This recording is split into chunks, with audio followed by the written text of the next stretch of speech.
Hey there, neighbors. It's Amanda Miller, Director of Neighborhood Services of the City of Montgomery, coming to you with a new opportunity.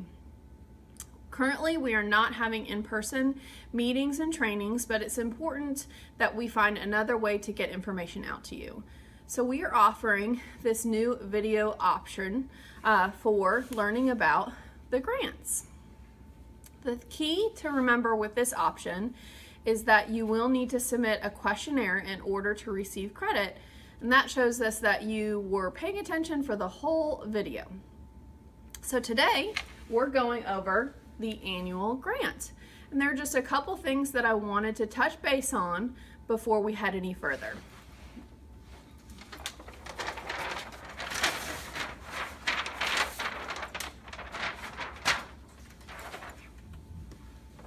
The first thing to note are some supplies that you'll need in order to get started with this video. First things first, you'll need a copy of the grant application.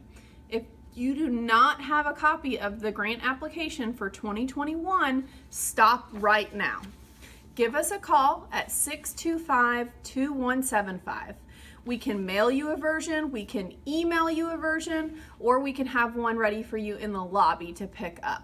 We aren't currently allowed to have visitors in the building, but we do have a table specifically in the lobby for dropping things off for you. The next thing that I am going to suggest that you have is some paper and either a pen or a pencil. Now, I mentioned that you'll need to submit a questionnaire with a few questions in order to receive credit for this training. So here are your questions.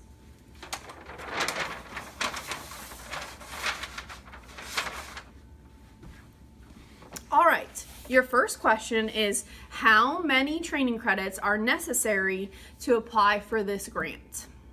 So just remember to take note when I go over it, listen for that number, that magic number of training credits that you need to apply for this grant.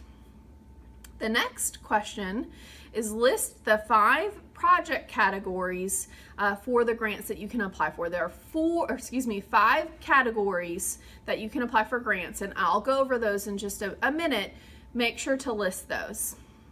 And the next question, although it might seem like a simple question, it's very important to us, and that is, do we accept electronic copies or submissions for the grant applications? So I'll keep those up here so you can remember those and take note of them as I go over this grant.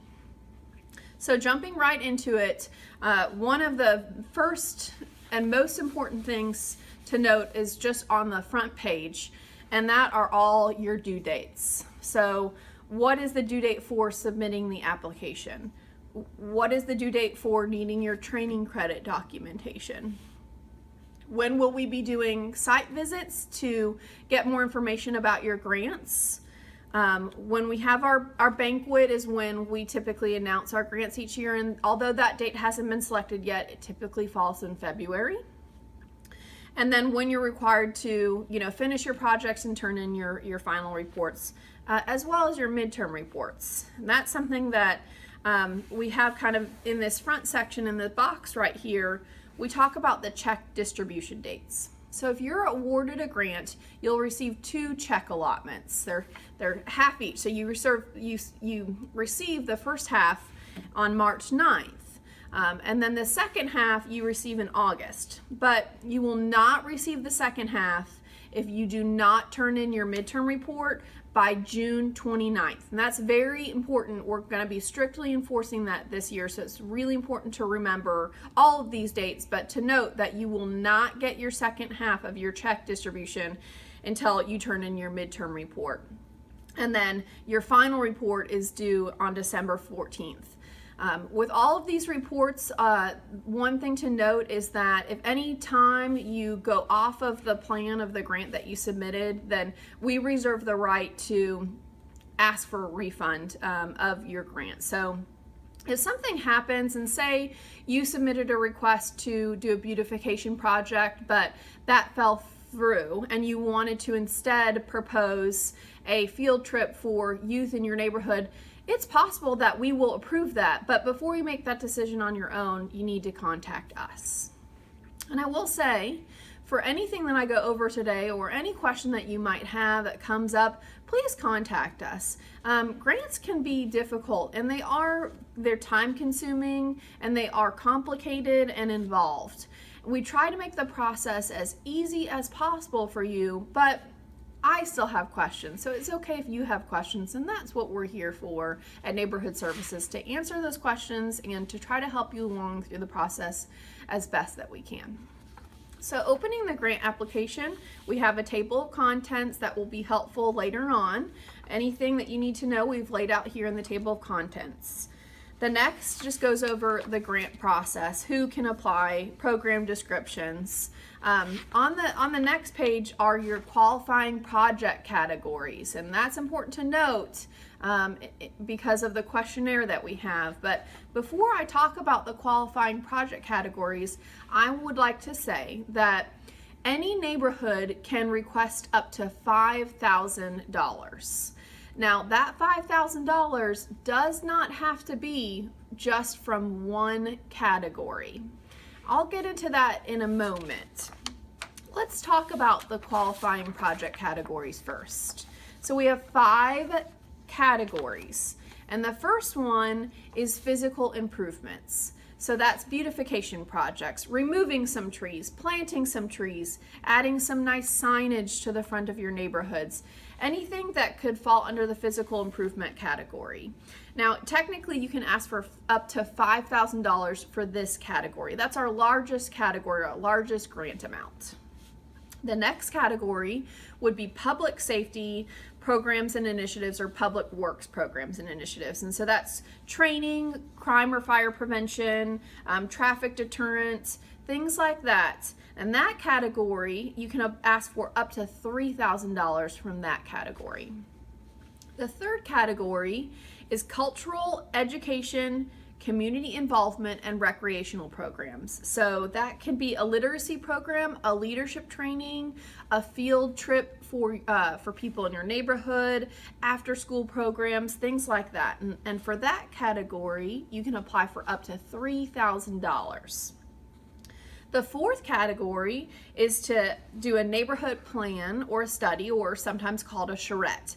And that's where you can hire a professional to come in and do a study on a particular issue or problem in your neighborhood.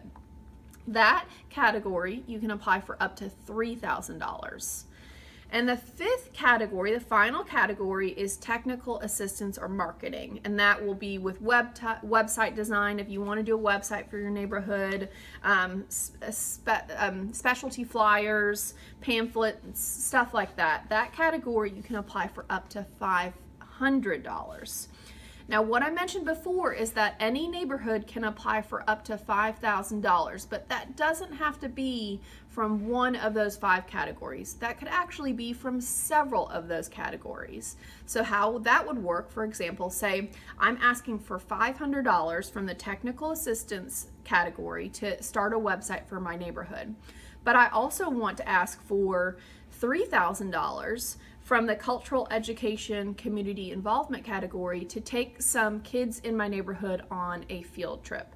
Well, that's only $3,500. And remember, I said your neighborhood can apply for up to $5,000 if you have projects, good projects that your neighborhood has decided on. You can apply for up to $5,000. So I could also technically ask for another $1,500 for a neighborhood plan, charrette, or study. So if you have any questions about that, give us a call. The important thing to remember is that you don't have to limit yourself to just one project or one vision. If your neighborhood has come together to agree on these things, then there's a lot of different opportunities for you within these categories and the amount of money that you can ask for.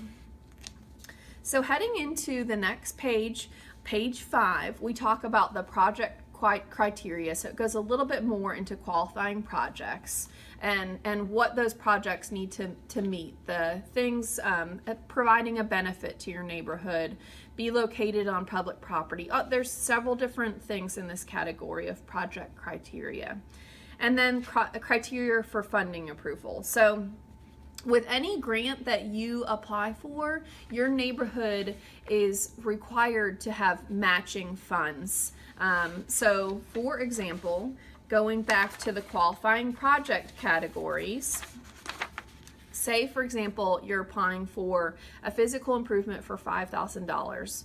You are required to match 10% of that. So that would be $500. And that $500 can come from a city council person, a county commissioner. It can come from funds that you've saved through your neighborhood. It can come from in-kind donations as well. So it doesn't necessarily have to be monetary. But actually with any one of the 5 project categories, you're required to have a 10% match to that. Like I said, it doesn't have to be monetary, but we go into that in this application. There's more detail. That's why it's really important for you to have a copy of this. So I'm not going to go over specifically every single item. There are 23 pages in this application, but I'm going to highlight some of the important things.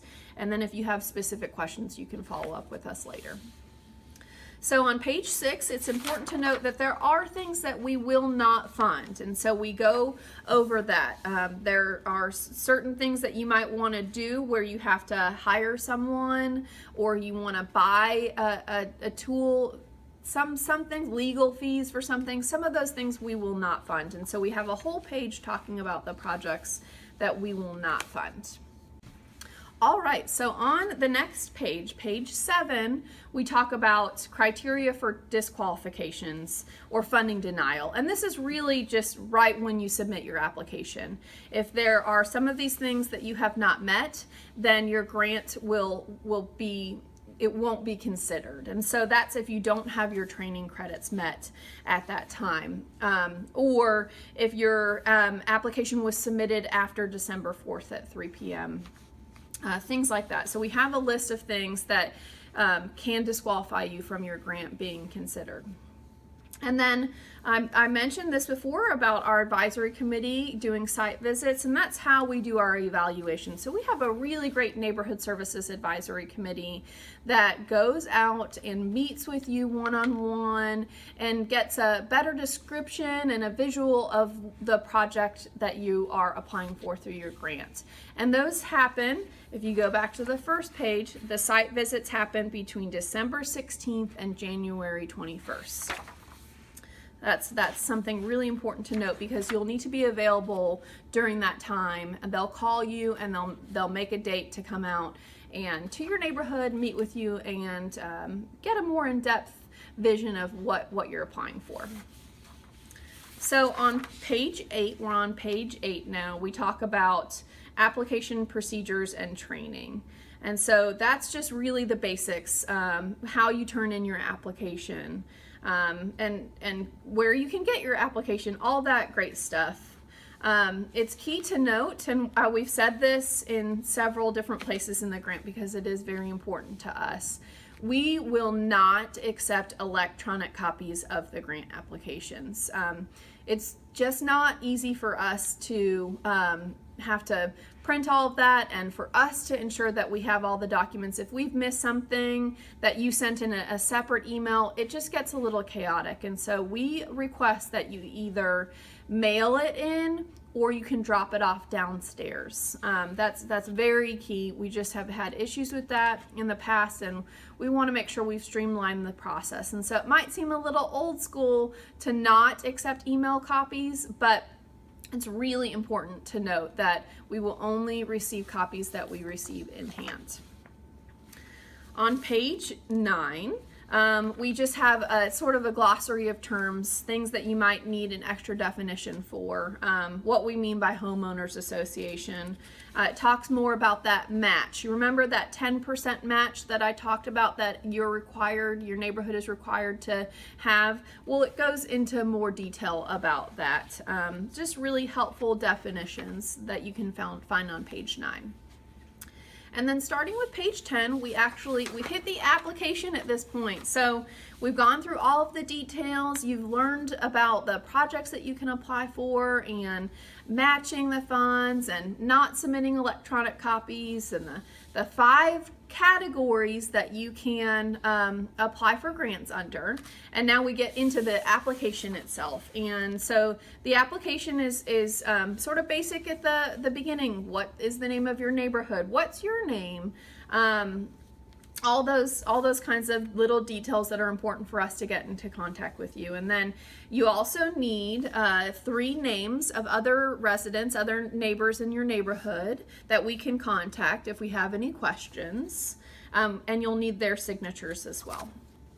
The next page of the application, which is technically on page 11 of this booklet, just talks about the consent. And so we have this clause in the grant that only one entity in your neighborhood can apply for a grant. So say you have a neighborhood association and a separate neighborhood watch.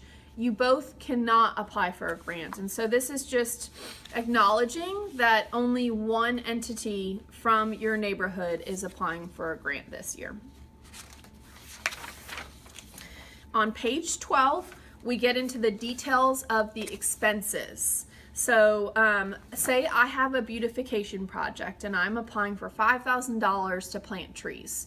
Well, I, of course, am going to want to work with a professional to get a quote on that.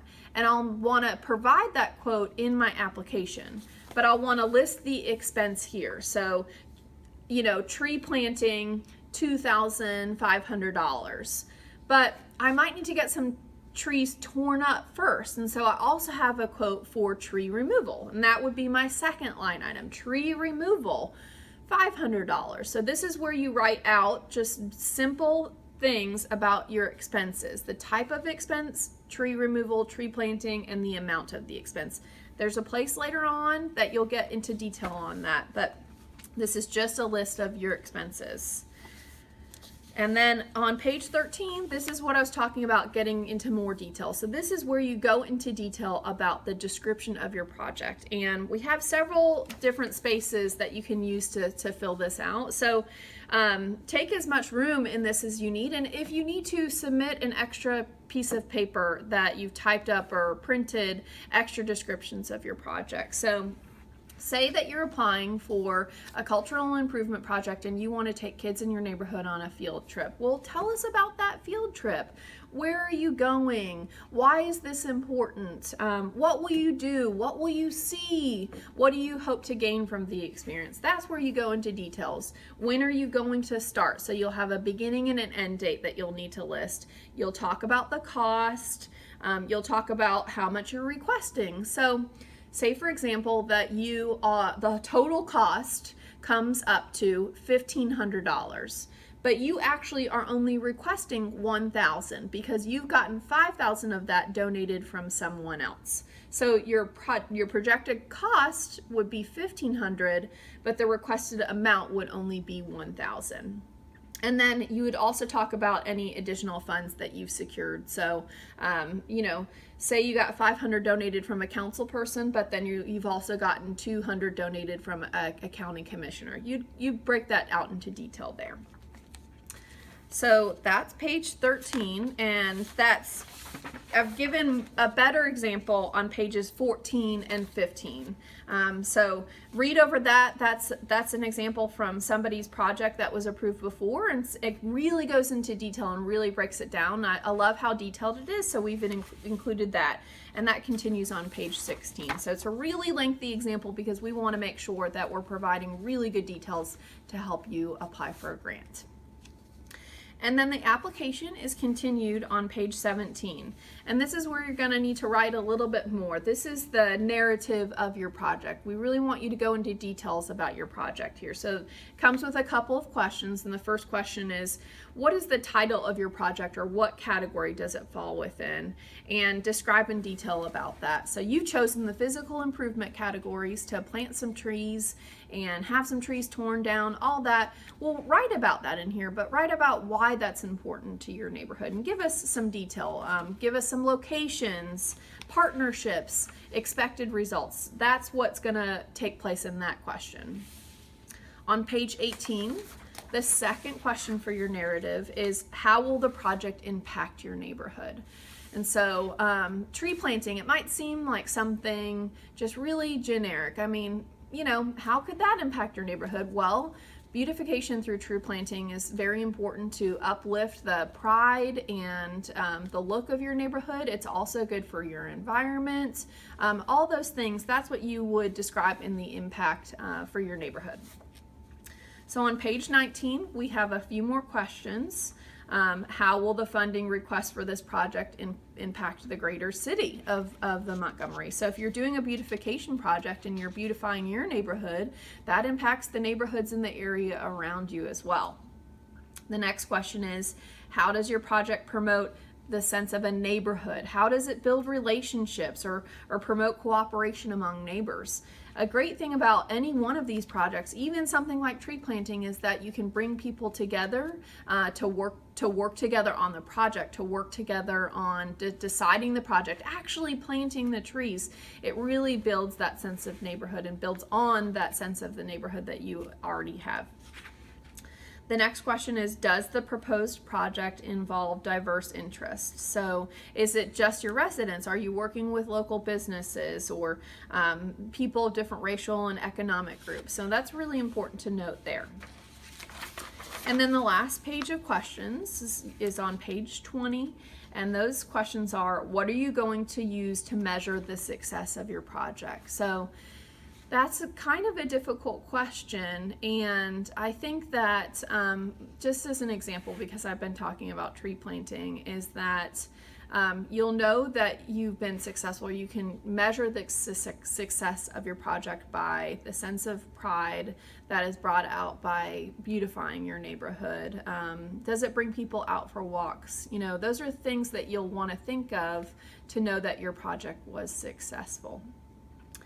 And then the last question is the project sustainable? So after the first year of planting the trees, who's taking care of the trees? Have you worked that into the partnership of who plants them? Who's responsible for watering them or trimming them?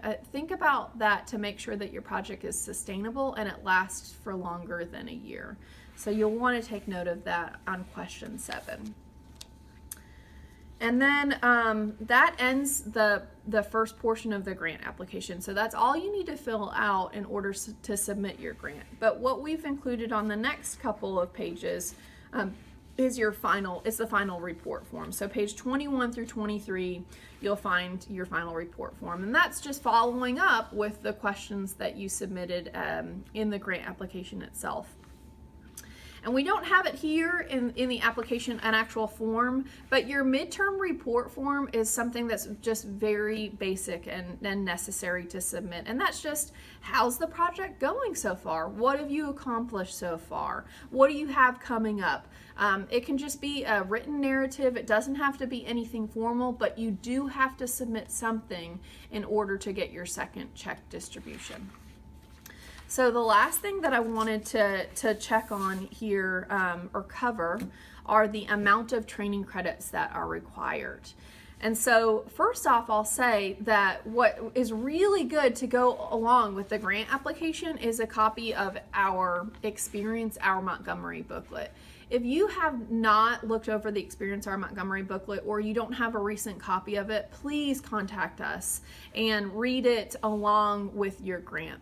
The Experience Our Montgomery booklet is a helpful booklet that we have put together that lists all the things that you can do in Montgomery and our community and earn training credits for them. So when we host a training or a seminar and you attend, you're earning training credits for that. You're earning training credits for this video right now, as long as you submit that questionnaire with it. Anything that you go out and do in your community, you could be earning training credits for.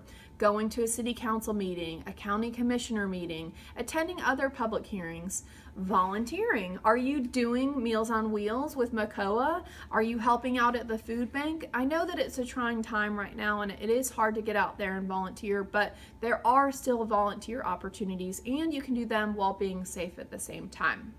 All of those things you could be earning training credits for. And the Experience Our Montgomery booklet goes into great detail about that, how many points you get for things. And that's needed to go along with the grant, because in order to submit your grant application, your neighborhood needs to work together to earn 15 training credit points. Now, 15 might seem like a lot. You have almost a full year to earn those training credit points, because remember, on the front page of the application, your training credits documentation is to be submitted by December 4th. So you have between January 1 and December 4 to earn those training credit points, those 15 training credits that are necessary to apply for the annual grant. But you do not have to do that alone. And I challenge you to work with people in your neighborhood to find out what they're doing out in Montgomery that you could use to go towards your training credit allotment. So the thing that's important to remember about those 15 training credits is that 60% of those need to come from neighborhood services sponsored events. So our trainings and seminars, our grant orientations, the annual neighborhood banquet. When we work with regions, those are neighborhood services credits that you can earn. So that's technically 9. That's 60% of 15 is 9. So 9 of your training credits earned need to come from neighborhood services.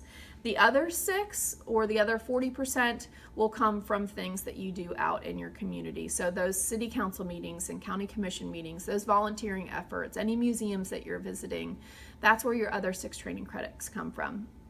Now, I want to say that none of us expected to be where we are right now under the COVID pandemic. And I know that for several months things have been shut down, and that might be keeping you from acquiring those training credits that you need. So this year we will be just looking at the effort that you have made.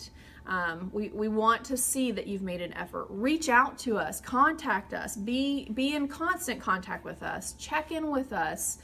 We're sending out emails as regularly as we can. We're making updates as regularly as we can. We're putting out opportunities out there for you. Make an effort to take advantage of those opportunities. And at the end of the year, if you have a really great grant application and a really great project that would be beneficial to your neighborhood, then it's possible that we may work with you in regards to having those 15 training credits necessary. So just this year, because hopefully before you know it, we'll be back to normal and there won't be any problem in following years for you to get those 15 training credits. But as I stated before, we want to make this as easy as possible for you.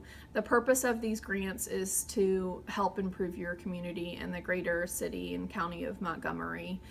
So it's important to us to not push things aside just because we're going through a difficult year, and we're here to work with you. So just be in contact with us, like I said, and just be showing that you're making an effort. And have no doubt whatsoever that you're going to do that, because all of you are always out there making an effort to improve our city as a whole, and we appreciate you. So please contact us if you have any questions. Don't forget to submit your questionnaire if you've watched this video and you want to receive credit for it. You are required to go through a grant orientation like this video or like a one-on-one phone call in order to apply for the grant. And that's important, so I should not forget that, but I'll repeat that. In order to apply for a grant, whether it's the annual grant or the National Night Out grant, you are required to go through an orientation session. Before everything happened, we had one National Night Out grant orientation in person, which was very well attended, and we appreciate it. But it has been difficult to have other sessions. So we're making it available to you for you to call and have a one-on-one session, or you can watch this video and submit the 3-question questionnaire in order to receive credit. Once you've done one of those 2 things, then you can turn in your grant application and be considered for a 2021 annual grant. Don't forget to call us at 625-2175 if you have any questions.